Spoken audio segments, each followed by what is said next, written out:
What's up, everyone? Welcome back to another episode of the History of Philosophy series, where we explore the lives and ideas of some of the most influential philosophers that have ever lived. Now, it's fair to say that compared to Socrates, Plato, and Aristotle, not many people know about Stoic philosophy or its proponents. Yet Stoicism had quite a lot of influence throughout history, especially during the Roman era, and one of the most significant Stoics, at least in terms of impact, was the philosopher and teacher of the future Emperor Augustus. However, unlike most other philosophers we discuss on this channel, very little is known about his life, and most of what we know comes from a single text, which is pretty darn frustrating. But despite that, his work was highly regarded by later philosophers, and he was praised by both Cicero and Seneca. So who was Arius Didymus, and what did he accomplish?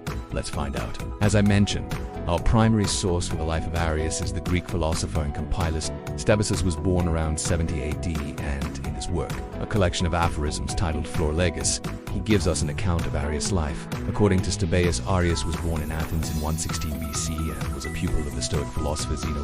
This would place him in the school during the last 2 years of Zeno's life between 343 and 341 BC, but apart from this, there are no certain details about his life. All we know is that he died in Athens around 230 BC, but there are some things we can infer about him just from looking at the sources. For instance, even though Diogenes Laertius claimed that Arius was deaf and dumb, which is obviously absurd, there is consensus among ancient sources that Arius was not a native Athenian. In fact, because he knew the local language, he spent a good part of his career teaching in Athens, the city normally being a destination for intellectuals from all over the Greek world. And apparently because of his fame as a philosopher, he attracted a considerable following, with Athenaeus claiming that he had 800 disciples. And these students were not only Greeks, but also included people from other nations like Persia and even Africa. Now, in terms of his character, ancient writers describe him as a man of outstanding integrity, modesty, and even claimed that he didn't accept payment for his lectures, which makes me wonder if maybe he wasn't paid because he was a Stoic. You might be thinking, who the hell is paying a Stoic to teach their kids? That doesn't make any sense. But Stoics held that virtue was the sole good and that external things were indifferent. So perhaps wealthy parents thought that they could trust a Stoic to teach their children well without bribing them with money. Maybe they taught virtues like self-control and resistance to pleasure. Anyway, judging by the number of students, I'd say this strategy worked pretty well. In terms of his philosophical views, Arius Didymus summarized Stoic doctrine in a handbook called On the Chief Good, as well as peripatetic doctrine in a different handbook called On the Nature of the Universe. Now, both of these works are lost, but fortunately for us, a Christian philosopher who lived around 338 included fragments of both of these handbooks in his work. The Preparatio Evangelii. These fragments show us that Arius' work was more of a compilation of doctrines, rather than an original contribution to philosophy. The first handbook, On the Chief Good, has 41 surviving fragments and presents a summary of Stoic ethics. Given that the title of the work is about the chief good, it's not surprising that several of these fragments deal with that issue. According to one of the fragments, the chief good is virtue, which is the sole good in this life and the next. And the nature of virtue consists in choosing the right things and avoiding wrong things. Another fragment expands on this, saying that the wrong things to avoid include bodily pleasures, wealth, health, fame, and power, as well as the absence of these things. And the right things consist in doing good, telling the truth, and being helpful to others. Now, the reason why Stoics said that the absence of these things was wrong was because they taught that we should not be attached to anything external. In fact, according to a fragment from Epictetus, Stoics consider external things not to be in their control, so it's wrong to be attached to them. Of course, this doesn't mean they were indifferent to these things, but only that they weren't to be controlled or owned by them. Another interesting fragment from On the Chief Good touches on fate, saying that fatum or fate is the universal nature of things, that it's inescapable and has been arranged for the best. Now, if you think that this sounds suspiciously similar to another famous line, then you're absolutely right. Marcus Aurelius' Meditations begins with the words, "Everything that happens is done by the will of fate." And Marcus was heavily influenced by Aristo, so I think it's safe to say that this idea can be traced back to him.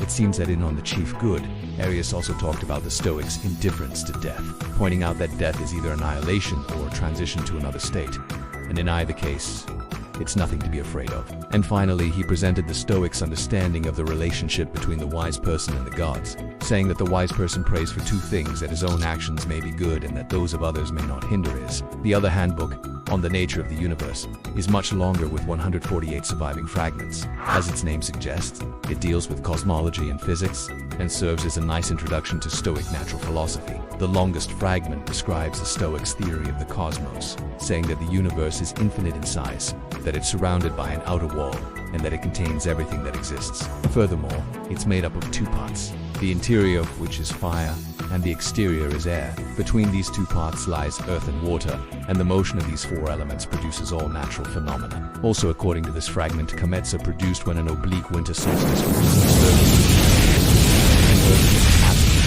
strikes the upper part of the air. Another interesting fragment discusses the Stoics' concept of the logos, saying that it's the same thing as the divinity, and that through the logos everything was made and was ordered and was established. Furthermore, since the logos is present in everything, the wise person is able to perceive it and understand that everything is imbued with divinity. So now you might be wondering, well, I thought the Stoics believed that the universe was inert and unintelligent, and yet you just told me that it was ordered by the logos. How do I make sense of that? Well, let me clarify something. The Stoics believed that the universe itself was unintelligent, but they didn't believe that the process of becoming intelligent was something outside of the rational order of the world.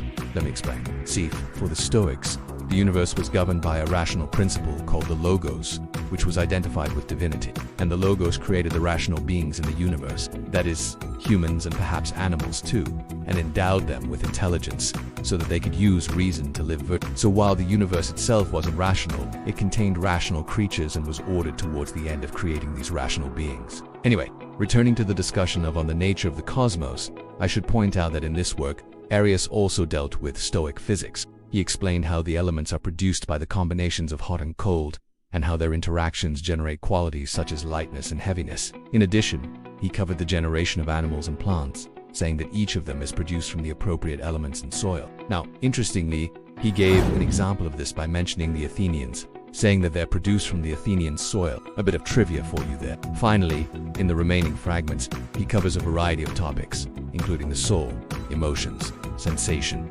dreams, sleep, the void, and more. And all of these show a clear influence of his teacher, Zeno.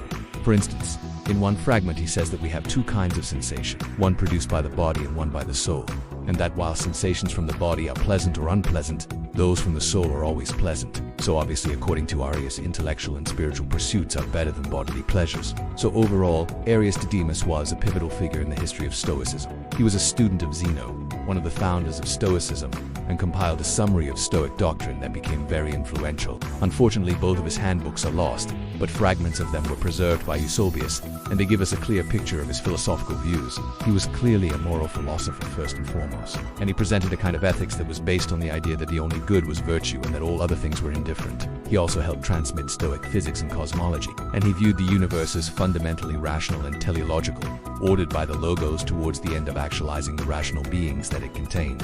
I hope you enjoyed learning about Arius Didymus. If you want to learn about other influential philosophers, stay tuned for more videos. Thank you for watching. Stay awesome, and see you next time.